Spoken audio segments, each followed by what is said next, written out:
Good morning, everyone. In the last day or so, we have all seen on the news and social media the horrific pictures and videos coming out of Jasper. Homes and businesses have been lost to a wildfire that people are calling a wall of flames. There is no denying that this is the worst nightmare for any community. To the residents of Jasper and those displaced far from home looking at the images of your town on TV and online, the feelings of loss and fear and loneliness must be overwhelming.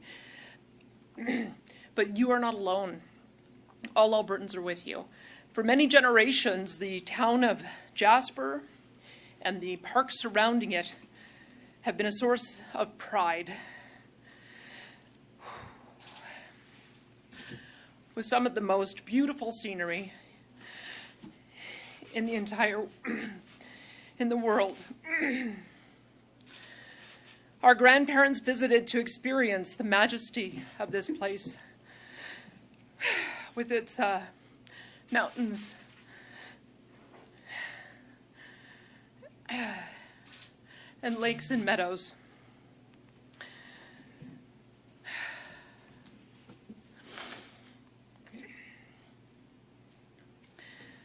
They took our parents, who then took us to this special spot that they'd spent time in as children. And now we take our own kids and our own loved ones and visitors from around the world to feel that same feeling that you get with your first glimpse of the mountains on the horizon.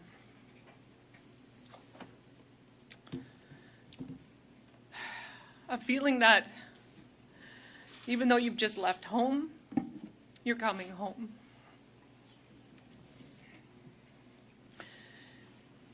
And so although those of us who experience Jasper as visitors can't imagine what it feels like to be a Jasperite right now, we share this sense of loss with all of those who live in the town, who care for it, and who have helped build it. Jasper, we will continue to stand by you, and as everyone works to get their feet back under them, and as we look forward to recovery. Right now, the wildfire is still out of control, and crews are working in dangerous conditions to try and protect critical infrastructure in the town. So to the brave men and women currently on the ground in Jasper, I want to express my deep gratitude and the gratitude of all Albertans. Whether you are part of the initial efforts or whether you were activated and drove in there last night or early this morning, there really are not enough words to express our thanks and our wishes for your safety and your success.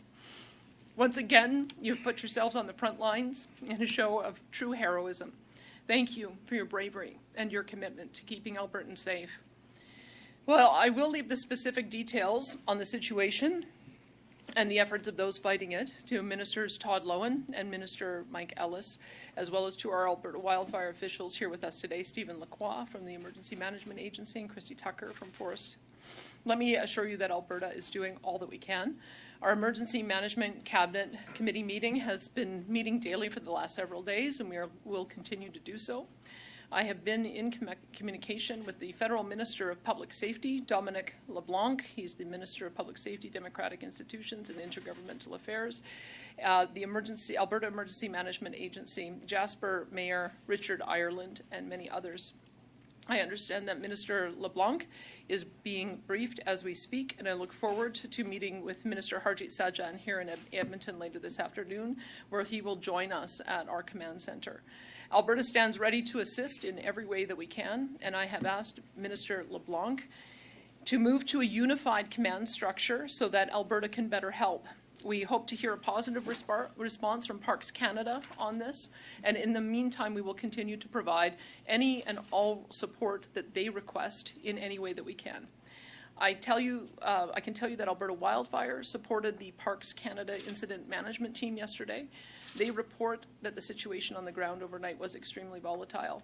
As we continue to battle the fire, our government will move to daily updates with Ministers Loewen and Ellis, as well as Alberta Wildfire officials. And we will continue with our daily written updates as well. To the residents, families, and business owners who call Jasper home, we will recover from this. To the men and women on the front line and at all operational levels, thank you for your courage and commitment. And to those in Alberta and around the world who have experienced the magic of Jasper. The magic is not lost, and it never will be. Alberta's government will provide the support needed to families and community to recover and to rebuild stronger than ever so that future generations can continue to experience this one-of-a-kind community and to feel the magic of being able to come home. Now, thank you, and I'll turn it over to Minister Ellis. Well, thank you, Premier, and thank you for those heartfelt words. Thank you, everyone, for joining us today. The news that we're hearing out of Jasper is deeply saddening for all of us, especially for all the residents who call this beautiful part of the province home. And I want all of you to know that Alberta's government is here for you, and we are doing everything that we can to fight this fire, to save as much of Jasper as that we can. Jasper holds a very special place in all of our hearts, as the Premier mentioned. We all have a memory of our first visit and being struck by the wonder of this awesome beauty of the surrounding natural landscape, which is why this fire and the destruction it has caused is so devastating for all of us. The municipality of Jasper and Parks Canada, as the unified command for this wildfire response, will be in the best position to provide details on the exact impacts of the town and the national park. Officials at all levels continue to work together to protect everything that we can and, of course, to support evacuees. I commend wildland firefighters who are working tirelessly to prevent the fire from reaching our town sites throughout Alberta. The Alberta Emergency Management Agency has helped the municipality request structural firefighters from Hinton, Edmonton, and 32 other municipalities, plus Lakeland College and industrial firefighters from across the province as it relates to Jasper. I assure you that we have made efforts to mobilize every resource available to bring relief and support to the community. The Provincial Emergency Coordination Center is now at a level 4 activation to ensure full coordination across the provincial government. Our staff helped arrange staging grounds, meeting points, hotels for all those involved in the situation on the ground. And we continue to have field officers embedded within the local incident management team to help make connections between local authorities, first responders, government ministries, and municipal resources in other areas. I want to reiterate that Alberta Health Services and Emergency Medical Services safely evacuated patients from the area, including both acute care patients and designated support living residents. Patients and designated supporting living residents were transported to healthcare facilities in Edson and Hinton. 2 patients were flown to Prince George. We're also aware that the Seniors Lodge was evacuated separately. Alberta Health Services has contacted families of those impacted and will continue to provide information as needed. Reception centers for evacuees have been up and running in Grand Prairie, Calgary, Edmonton since Tuesday. Staff are working around the clock to provide mental health supports for all those impacted. Municipal emergency social services teams located at each reception center have been welcoming evacuees for the past few days. They're providing support for immediate basic needs with a focus on providing food and water, a place to stay, supports for physical and emotional well-being. I'd like to commend and thank the cities of Edmonton, Calgary, Grand Prairie for stepping up and accommodating their fellow Albertans at a time of need. And to all other municipalities who have stepped up to offer support in the firefighting effort, thank you. Thank you on behalf of all Albertans. Apart from the situation in Jasper, the Municipal District of Bighorn issued an evacuation order for the area east of Highway 40 and west of Ghost Public Land Access Point. A reception center continues to be open to evacuees in Water Valley Community Hall. An evacuation alert is also in effect for residents of the surrounding area, meaning that they should be prepared to evacuate with little notice. There are resources that can help people to get ready. That's at alberta.ca/be ready. On that webpage, the public can find everything from a list of items to pack, details on how to prepare your pets, your vehicles in the event of an evacuation. In addition to the areas I previously mentioned, Evacuation orders are also remain in effect for Little Red River Cree Nation, including the communities of John Doerr Prairie, Fox Lake, and Garden River. The Municipal District of Opportunities evacuation order of Chippewa Lake is also still in place. The evacuation order for Janvier 194, part of the Chippewa Prairie First Nation, and the evacuation alert for the hamlet of Janvier were both lifted by the local authorities this morning after some helpful rainfall. We continue to ask residents in all affected communities to listen to local officials, follow any evacuation orders and instructions that you may receive. Follow the Alberta Emergency Alert app and website, your local municipality for evacuation information and available services. Alberta 511 also provides an up-to-date information on highway closures and conditions. The estimated number of evacuees province-wide remains at more than 17,500. This number is still limited to people who are displaced from their residence or who need supports. While there were an estimated 25,000 people in the Jasper National Park at the time of the evacuation order, the vast majority of these people were visitors with other places to return to. I'll reiterate that to those under an evacuation order to please register online as an evacuee at emergencyregistration.alberta.ca. Doing so will help access resources and important information like updates and reentry plans. Individuals who are a part of a mandatory evacuation order exceeding a minimum of 7 days, including temporary foreign workers, are eligible to receive a one-time payment of $1,250 for each adult and an additional $500 for each child under the age of 18. Residents of the following communities can apply for emergency evacuation payments: the Garden River community within Little Red River Cree Nation, Janvier 194, which is part of the Chippewa Prairie First Nation, and Chippewa Lake. We are ever and forever grateful for the work of wildfire personnel, local authorities, and emergency officials. Our thoughts are, of course, with the families and the businesses and workers who are wrestling with the thoughts of their own homes and livelihoods and their sense of security. But in times like these, we invariably witness an unwavering spirit of community, and that's what we've seen here in Alberta. The bravery of our firefighters, the dedication of the first responders, emergency management personnel, and the compassion of EMTs and social support workers is truly inspirational. I understand that many Albertans are facing extremely trying time at present. Know this, your fellow Albertans are with you. Alberta's government is here for you, along with our various interagency partners. We will continue to work diligently to support you, protect your communities. And I thank you, and I'd like to now invite Minister Loewen to make a few comments. Thank you.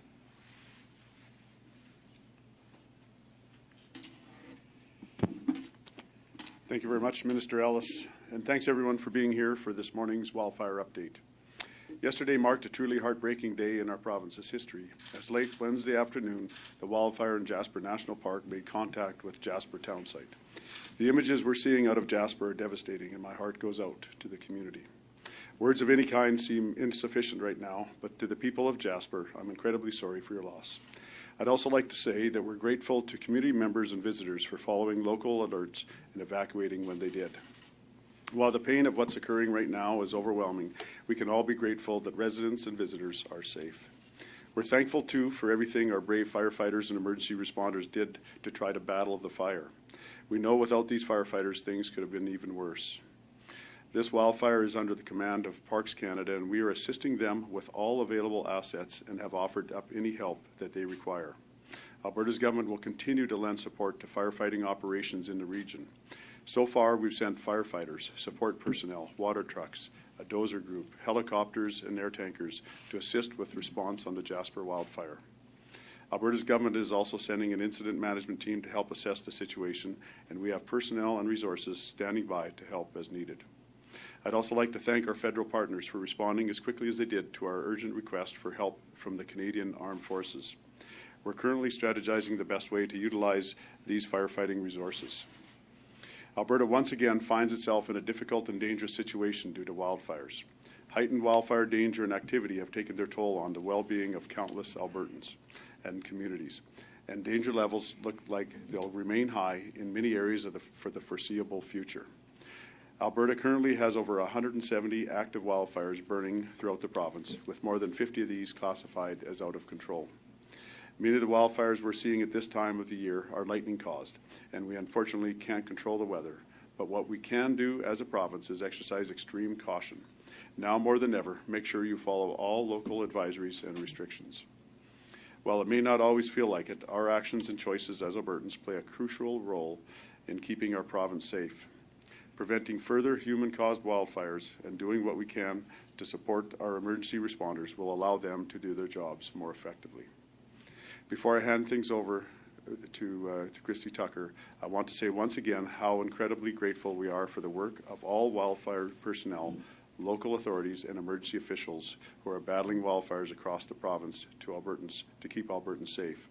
Thank you as well to our provincial, federal, and international partners who did not hesitate to send their highly experienced and trained wildland firefighters to support our hardworking Alberta personnel. The situation unfolding in Jasper is gut-wrenching. Nothing will change that. But to the residents of Jasper, know that Alberta is with you. Thank you.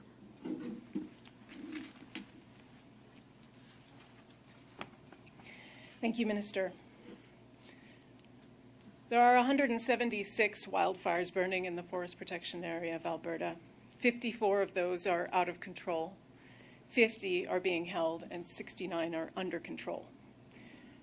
Rain in the northern half of the province has reduced some of the wildfire danger that we've seen there over the past week, but the danger remains extreme in the northeast and the south of the province. There's still smoke in the air, which may cause concerns for people around air quality. For information about the air in your area, you can visit wildfire smoke information on alberta.ca. We've seen this week the effect that strong winds can have on the intensity and spread of a wildfire. We're expecting more of those winds in the province today, which will raise the fire danger for those areas particularly that didn't get much rain. As others have said, we're grateful to the nearly 1,900 Alberta firefighters, contractors, and support staff who have been working hard in heat and difficult conditions this wildfire season. We're also grateful to the Australians who arrived this weekend, and we'll be welcoming at least 400 additional firefighters from overseas in the coming days. 100 firefighters from Jalisco, Mexico will arrive today. 200 from South Africa will be here tomorrow, and another 100 from Australia and New Zealand are expected Sunday and Monday. In addition, we welcome any assistance offered from the Canadian Armed Forces. These resources will be sent around the province to areas where they will be most effective in the wildfire response. Alberta Wildfire has been actively supporting Parks Canada in their response to the wildfires in Jasper. As the Minister mentioned, we provided water trucks, heavy equipment, helicopters, unit crews, and offered air tanker and night vision-equipped helicopter support. We've also helped with wildfire intelligence and in assisting the relocation of the incident management team in Jasper. This is a high-priority wildfire, and we have aircraft, firefighters, and more support staff standing by to help. An incident management team is mobilizing today and tomorrow in order to support that response. The loss in Jasper is felt by everyone in the wildfire family, as it is by all Albertans. But we know we have a job to do, and our firefighters and support staff will be out there doing it today and for the rest of the season, whatever it brings. Thank you. Thank you. We'll now enter the media Q&A portion. We'll start off here with questions in the room before going over to the phones. There's just a microphone in the middle of the room here, and we'll go to our first question at the mic. Please state your name and outlet. Naramanisa with CTV Edmonton. This is for the Premier. We were looking for some clarification when it comes to who calls the shots for this fire. When it was first detected, when it was inching towards town, because it is a federal park, who calls the shots? Who is in charge of this right now for this firefight? Parks Canada is in unified command with the municipality of Jasper, and we are providing whatever assistance that they ask for. I think Minister Loewen indicated the ways in which we provided some support. We've positioned our equipment, and we remain on standby to do whatever it is that they request. Minister Harjit Sajjan is coming today, And we're going to talk about moving so that we can also be integrated in that unified command. We'll see if we can move towards that. It will allow for us to just be more integrated in the decision-making on that. And you talked about a unified command center. What is the reasoning for that? How it would help, like with provincial and federal supports, and kind of talking about when you mentioned that the feds are in charge, but you guys also called for military support. So who makes that call then? For an earlier call on that. I had been in touch with the Prime Minister's office through my staff. Minister Ellis had been in touch with his counterpart, and Managing Director Stephen Lacroix had been in touch with the military as of July 18th, letting them know that a call might come in. The ultimate decision on who to bring resources in at the moment is with Parks Canada in unified command with the municipality of Jasper. If we were able to be part of unified command, there's just a few things that when I raised it with Dominic LeBlanc, we can't just send equipment into federal airspace without coordination. You can't send in unmanned aerial vehicles, which we use with infrared. We can't send in our helicopters with night vision. We can't send in water bombers without being integrated with them. That's one of the reasons. We also are very quick to respond with dozers to be able to create fire guards, and so we can't do that without them giving the order that to assist in building those fire guards and putting dozers around. We also have a bunch of new equipment, as I've mentioned. We do night vision helicopters to allow us to get a sense of where the fire is so that we can place crews. We would be able to bring that to bear. We have also changed to doing night firefighting. We found that we have the ability to get ahead of the fires. When there's night firefighting, they don't do that, as I understand it, with Parks Canada, so that would be another thing that we would be able to bring to bear. And then we also have a lot of resources with the urban wildfire interface. We put an RFP out to 4 different companies that are able to put essentially a wall of water up to match the wall of fire, and so these are the kind of resources that we would bring to bear as part of unified command. Darcy Robchan, City News. I think this might be for Christy Tucker, but can you speak to any impact at all that the rain in Jasper has had, if any, on the situation there?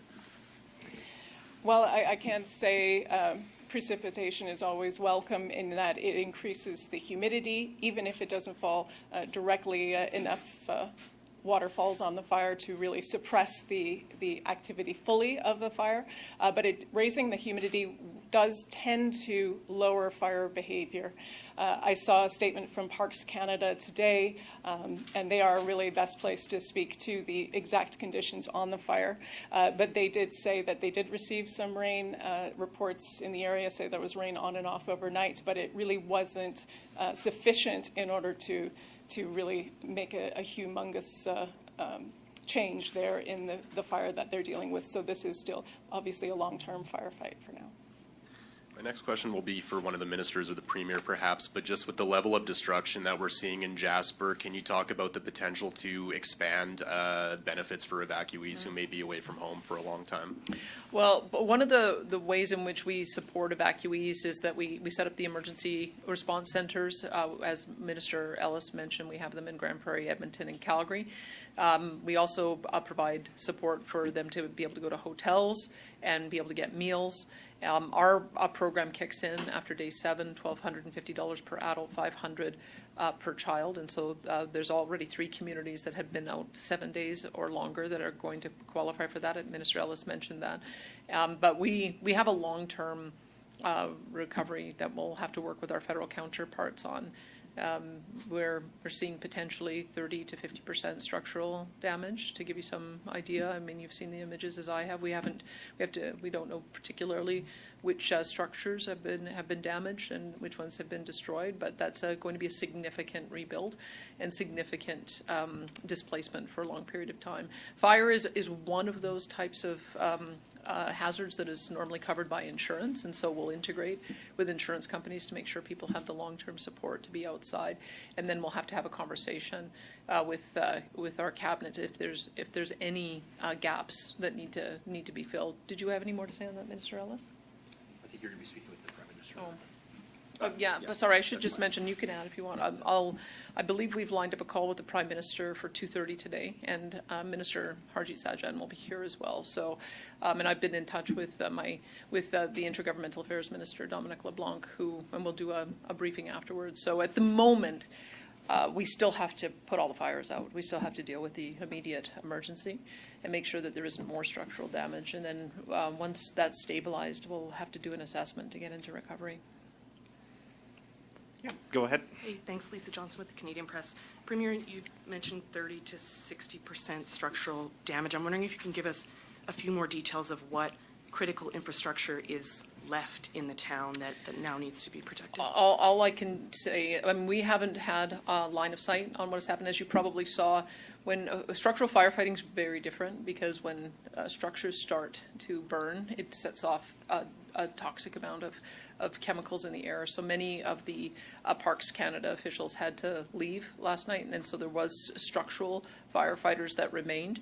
I think what you're seeing is just some of the images online that some of those folks on the ground have been able to take and post, but we don't have any more confirmation other than what we've all seen on Twitter. We're going to be making sure that we get a full briefing from Parks Canada. I understand that there's emergency meeting of the DMs with Minister LeBlanc right now. We'd been told that Parks Canada is arranging for some kind of more formal briefing. I don't think that they've pinned down a time on that yet, but they'll be the ones who have the direct line of sight on what the structural damage looks like. And just on that as well, I don't know if you can provide any more information, but those folks who left last night because of the issues that you mentioned, can you speak to what operationally is being done now? Are they coming back to Jasper to assist, or? It's probably all the structural damage. Yeah, so the firefighters that left were the wildland firefighters, and there's no, we haven't heard when they'll be coming back in. Right now, the focus is on the structures within Jasper, and that'll be the focus right now. I expect that the wildland firefighters will be back in shortly to be able to take care of the actual wildfire itself. And but again, right now, the focus is on the structural. Did you want to add? We did have 2 unit crews, which are crews of 20 firefighters that were in Jasper working on the wildland aspect of this fire. I have heard from them. We've had a check-in with them, obviously regarding what they experienced last night, and they are ready to go back to work. Yeah. Let me just further add, we're very fortunate to have Joe Zatilny, who's a ADM in Alberta Emergency Management, former fire chief in Edmonton. He's been, of course, on the phone, as many of us have been throughout the days and the nights. And we've been able to bring in structural firefighters from 32 municipalities all throughout Alberta. So it is certainly grateful to all the municipalities that have stepped up to the plate in order to assist what is going on in Jasper. Just so everybody's aware, firefighting from a structural firefighting is different than firefighting from a wildfire. And I think, as my colleagues have previously mentioned, when you're dealing with structural firefighters, there's a lot of unknown risks, sometimes gas leaks, sometimes toxic fumes. So this is very different. I just want to correct what that one reporter indicated. It's 30 to 50%. Again, this is a very ongoing and fluid situation. There's still fires that are going within the community of Jasper. So we're still assessing the situation, and we're hoping for a further update from Parks Canada as to the extent of the damage. Thank you. And seeing no new faces here in the room, we're going to move over to the phones. Operator, could you put through our first caller, please?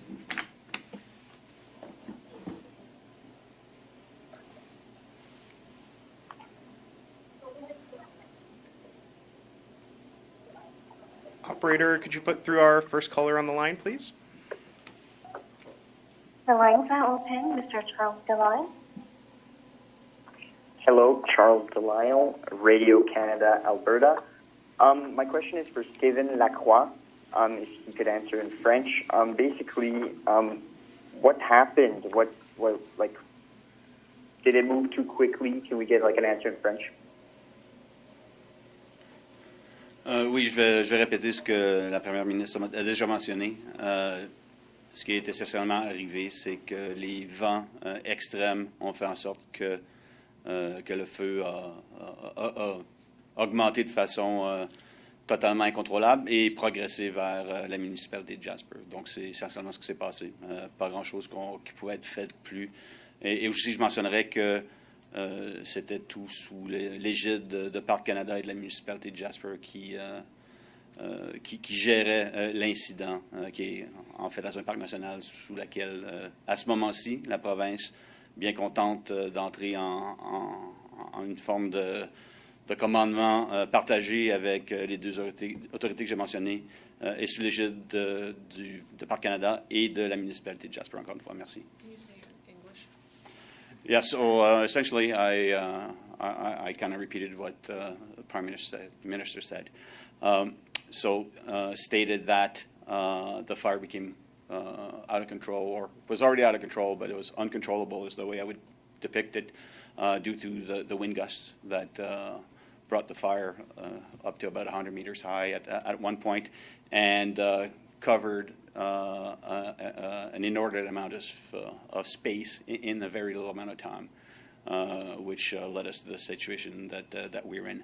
I also mentioned that Unified Command is actually between the municipality of Jasper and Parks Canada, and that we're trying to find a way to insert ourselves in that construct to be at the table, influencing and sharing in the decisions that are being made to deal with this issue. Thank you. And did you have a follow-up, Charles? Yes, this one's for Minister Ellis. Were the evacuation alerts sent to people in Jasper on Monday on their phones, even with those without the Alberta Emergency Alert app? And if not, how was it communicated to the tourists that were there? Well, I might get Stephen to supplement this, to be honest with you. But yeah, we, of course, utilized our Alberta Emergency Management System to make sure that alerts were sent out to everyone. Obviously, there are, of course, the challenges of people that are, backpacking and hiking and camping like that. But we, of course, utilized our local police, the RCMP of area, to also engage their resources in order to assist with locating and evacuating people out of the area. But I don't know if you can explain a little bit more, Stephen. Yeah, very briefly. Thanks, Minister. Yeah, I would add that the Alberta Emergency Alert System, so broadcast intrusive and application were used. The municipality of Jasper also used their own tool that they have called Voyant, I believe you. And to be perfectly honest, this is a question that should probably be addressed to Parks Canada and Mayor Ireland and his team. But that's what transpired. There were 200% checks done by the RCMP in town, door knocking, door to door, to make sure everybody was out. I know that Parks Canada went out and sought out backcountry campers and notified them that depending where they were in relation to the fire coming, they could hitch a ride with the helicopter that found them, or they needed to hike back to their vehicles and get out of the park. So that's as much as I know. Thank you. Thank you, Charles. Could we get it in French?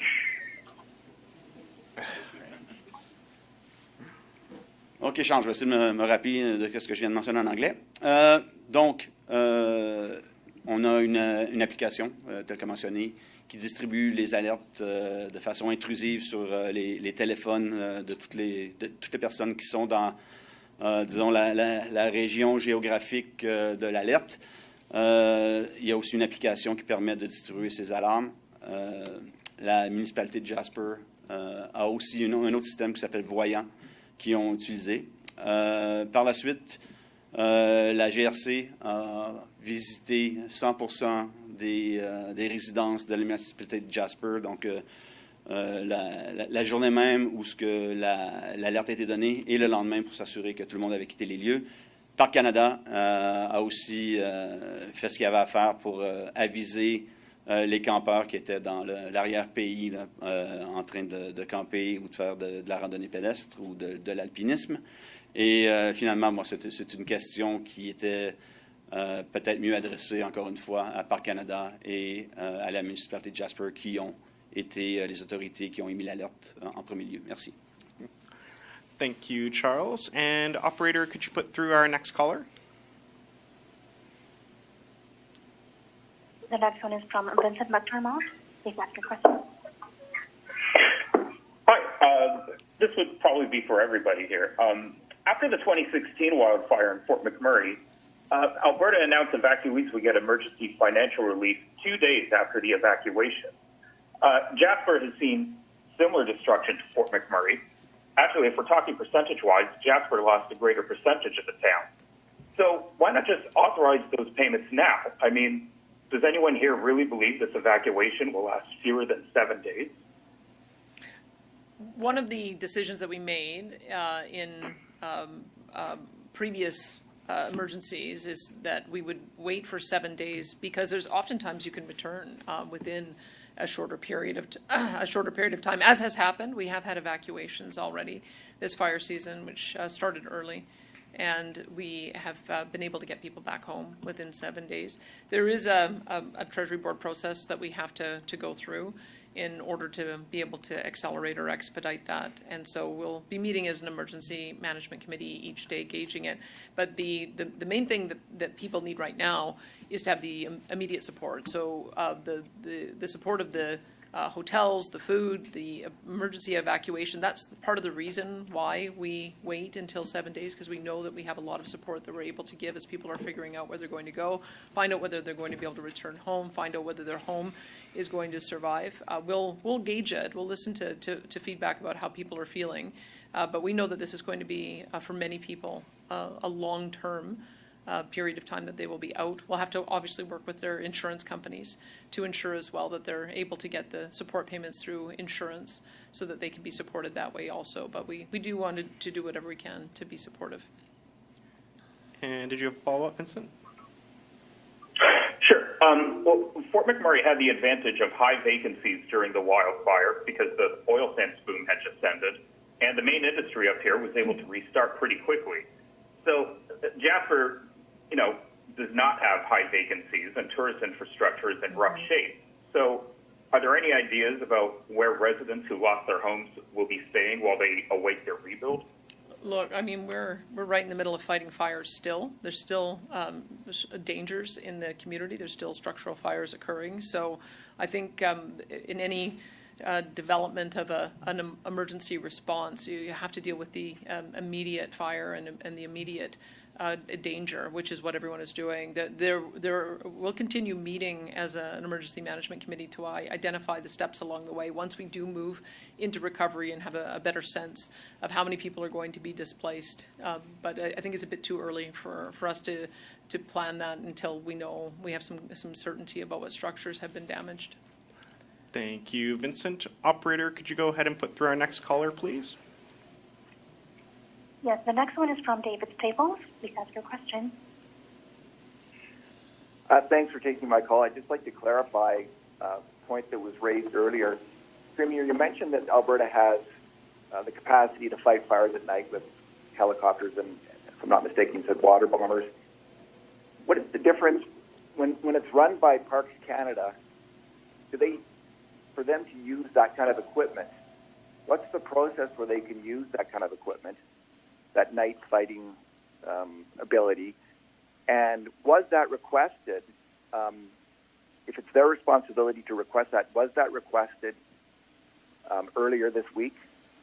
And has that been used there, or was it not used? Well, I can tell you that what we learned last year by having over 2 million hectares burned is that Minister Loewen recognized that fighting with the weather and the change in temperature was really going to be the most effective way for us to get ahead of it. So as you've heard, we've had hundreds of fires around the province that we have been lead on. And our approach there has been to do exactly that, to use night vision helicopters where we can, identify the fire, send in teams at night, and be able to douse them right after they start so that they don't grow out of control. So I'll turn it over to, that's become our standard practice, where it's where we can do that and where we do have the authority. I'll turn it over to Minister Loewen to talk about Jasper in particular. Yeah, so the process with Parks Canada is they make requests because they're in control of the situation there, and they make requests, and we've provided that. When they make requests for this equipment, for instance, night vision helicopters, then we provide the personnel, the helicopter, and everything to help fight that fire.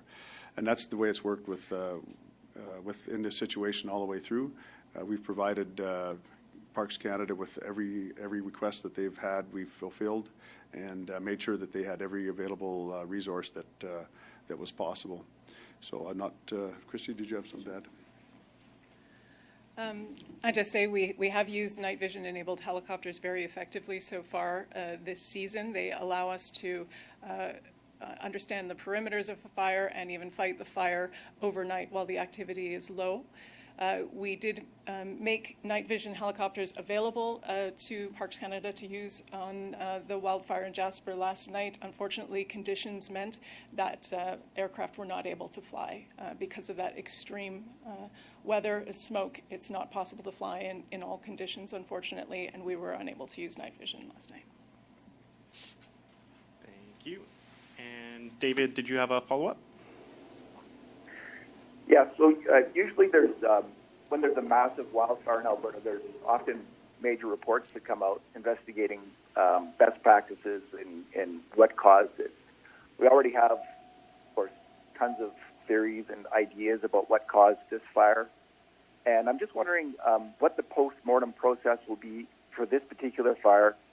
Will Alberta be involved, or will this be just a federal post-mortem because it's a national park fire? Or do you know that yet? Like how we're going to get to the bottom of how maybe we can avoid this kind of thing in the future? Well, what we'll be proposing to Minister Sajjan when he joins us today, and I hope that we'll be able to proceed on, is a joint inquiry into finding out best practices. You may recall we passed legislation in the spring session that gives us the authority to step in any municipality when we see that they might be overwhelmed or when it goes cross-jurisdiction. There's a reason why we did that, is we didn't have the authority to do that all over the province. And we understood that federal land is federal jurisdiction. We figured that mutual aid agreements would be enough for us to be able to provide support. It may well be that we have to talk about how we have unified command right from the beginning, that if we're going to see a parks agency go to unified command with the municipality, it could well be that we make the decision that we come in at that time. That would be one part. And I think we do have to look at all of our parks. There's a fire going on in Banff right now. We've had fires in Waterton in previous years as well. And so I think that in this one in particular, since it's a bit unique to have to deal with a federal agency, there may be additional learning that comes from that. I don't know if you want to comment, Minister Ellis. Well, yeah, I mean, look, Minister Sajjan, certainly these are discussions we're going to have with him regarding better, we'll call it collaboration. I can tell you that Alberta Emergency Management, Alberta Wildfire, certainly recognized in Canada as being certainly one of the most prepared organizations in Canada. I know in my conversations with Minister Loewen, him and his team and the wildfire folks that are out there right now, they're absolutely stepping up to the plate and doing whatever they can. I've had extensive conversations with Minister Sajjan. They have been very positive. Let me just be clear on that. Minister Sajjan has recognized that there might be some gaps, especially when we've been talking already about the unified command and potential structure and how Alberta can be more a part of the decision-making process. And that's one of the reasons why he's coming to Alberta. It's not just to assess the situation, but he wants to work with us because we're understanding, some of the challenges that we're having from an AMA perspective as well as an Alberta wildfire perspective. And the only other thing I want to add, which is beyond, we'll say, the question that you asked, David. I think people need to understand that fire was about 5 kilometers out. I know Stephen mentioned that there was an enormous wind gust. That wind gust moved that fire 5 kilometers in probably less than 30 minutes with a wall of fire that was about 100 meters high. I think people need to picture what those wildfire folks were experiencing at that time. And there is really, any firefighter will tell you there's little to nothing you can do when you have a wall of flames coming out like that. So kudos to those folks that were the heroes that stood their ground in order to fight that fire. Kudos to the folks who are the structural firefighters that were preparing for that fire to be coming, but nobody anticipated that fire to come so fast, so large, and so quickly. Thanks. Thank you, Minister. We have time for one, maybe two more questions. Operator, could you put through our next caller, please? Yes, the next one is from Jonathan Bradley. Your line is now open. Hello, Premier Smith. Thank you for taking my question. So your government over the last few years has made various cuts to Alberta's wildfire fighting budget. Do you regret making those cuts now? Why or why not?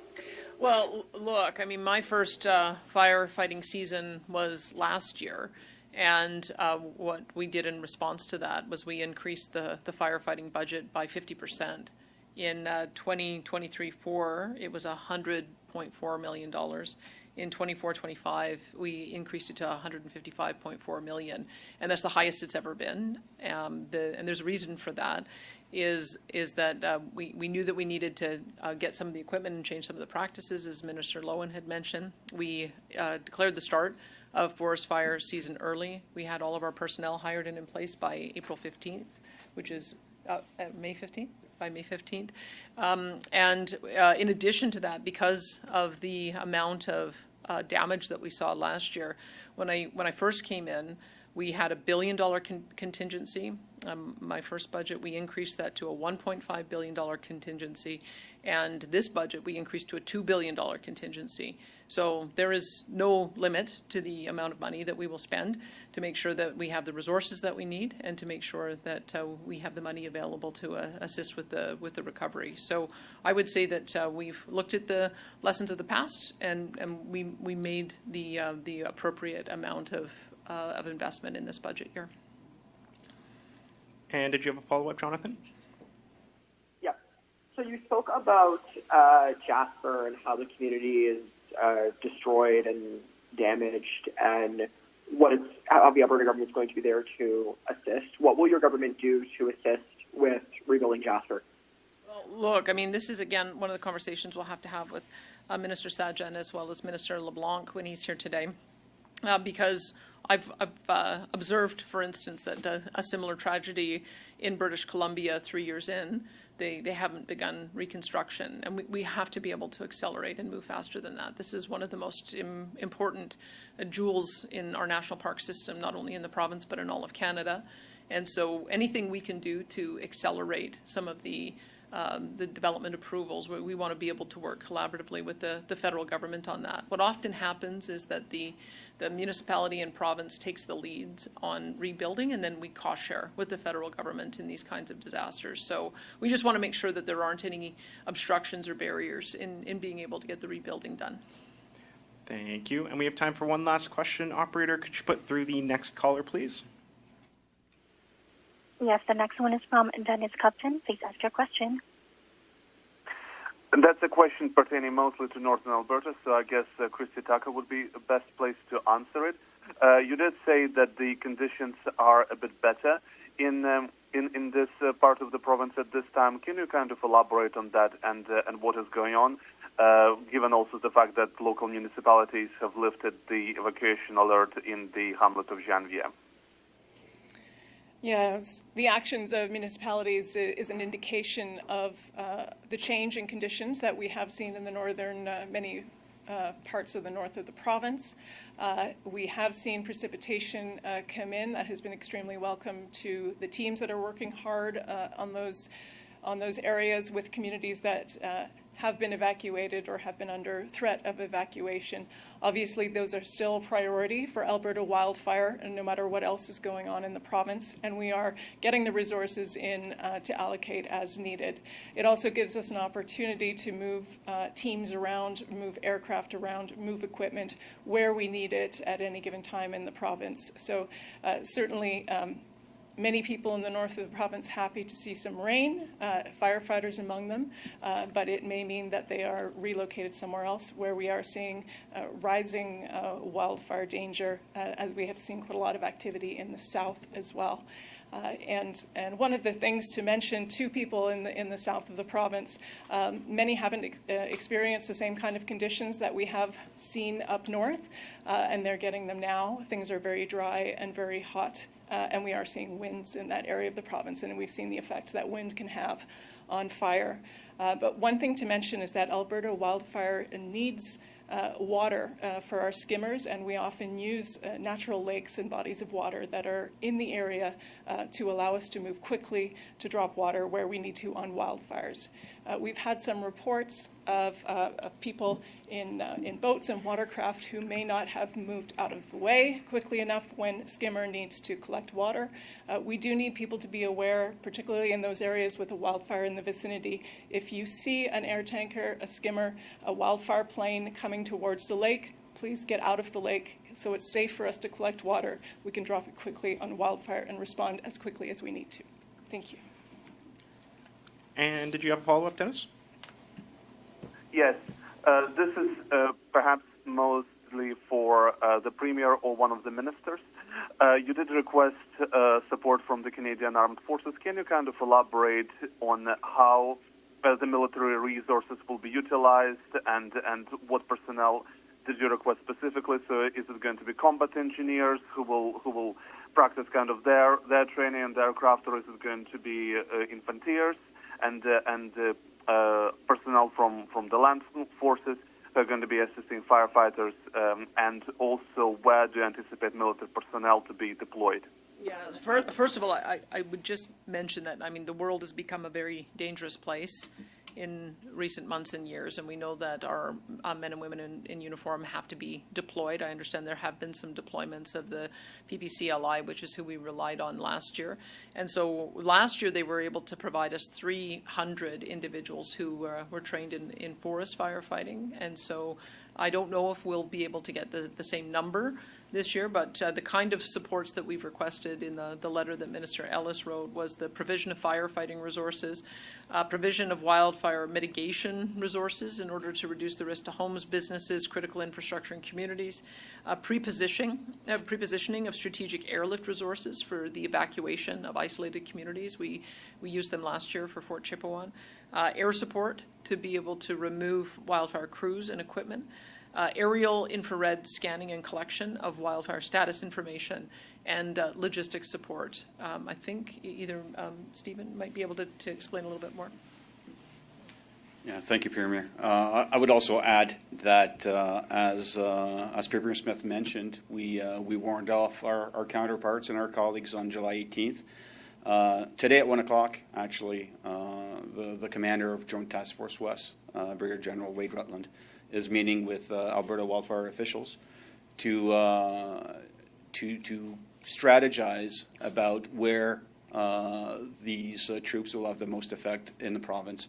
So then we can expect Joint Task Force West's resources arriving in the vicinity of where they will be deployed for reconnaissance, and then troops following on after that. So it's an open dialogue and conversation as to where the military is best suited to be employed by Alberta Wildfire, what Alberta Wildfire sees in terms of what's happening on the landscape for the next days or weeks, and that determination is about to be made, actually starting this afternoon. Thank you. Thank you, and that's all the time we have for questions today. Thank you, everyone, for joining us. Everyone.